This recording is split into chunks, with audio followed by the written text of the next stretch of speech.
It is a matter of deep satisfaction to me that you have given me an opportunity to meet so many lawyers and judges on this occasion. It is not often that I get such a chance. There was a time while practicing in the courts, I used to meet judges and lawyers quite often, but if I were to revisit those old places now, I am afraid I may find only a few familiar faces and the rest quite new to me. The pleasure is therefore all the greater because you have enabled me to meet so many of you today.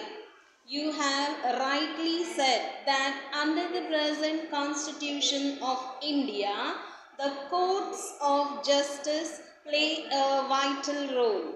In the very nature of things, a federal constitution requires judges to decide disputes not only between the individual and individual, between an individual and the state, but also between a sovereign legislature on the one side and maybe a humble citizen on the other.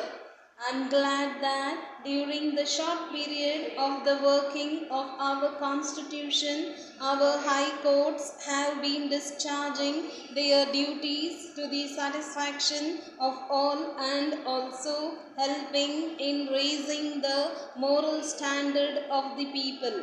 I hope and trust that in future the value of the work of men in the legal profession, men of the judiciary, and all men engaged in judicial work will be recognized even more than it is today. It is a matter to concern to all of us that justice should remain suspended in the case of many litigants for years, not because of lack of diligence on the part of the judges, but because of the very heavy pressure of work. I was painfully surprised to learn that even in this core you have large accumulation of which has gone on mounting during the last 50 years or so. I do hope that something will be done soon, not only to clear arrears but also to see that in future there is no accumulation of work for other people to attend to. Our Home Minister is very anxious and he has been telling me every now and then that in many cases there is delay in the disposal of cases because the complicated procedures of law makes it difficult for courts to dispose of their cases as quickly as they wish to do. He is working at a solution of this problem with great diligence, and I am sure within a very short time a new law will be introduced to reduce the reasons for procedural delays. But as I said earlier, this is not the only aspect of the judge's work which we have to take into consideration. We have now a different set of circumstances in which the judges and all those who are concerned with courts have to act. It seems to me that in a welfare state, the very nature of litigation will change, and all of you who have been practicing from a long time will be able to testify to the fact that the nature of litigation in this state is undergoing a change on account of the abolition of what is called the zamindari system.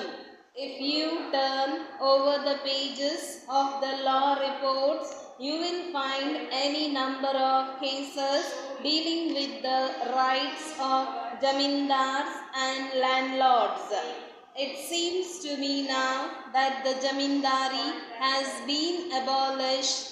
The whole system of litigation relating to jamindari rights and their inheritance and things of that sort will disappear.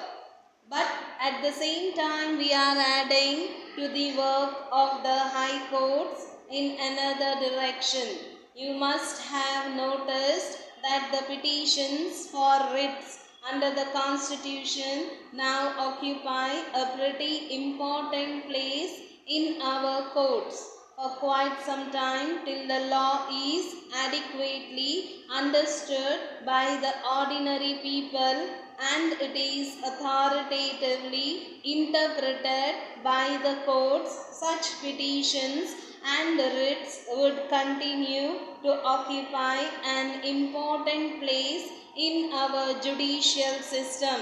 In course of time, however, as the law becomes more and more definitely settled by authoritative decisions of courts, such cases are sure to diminish. Another kind of litigation may crop up when our industries grow and when the volume of our trade and commerce increases.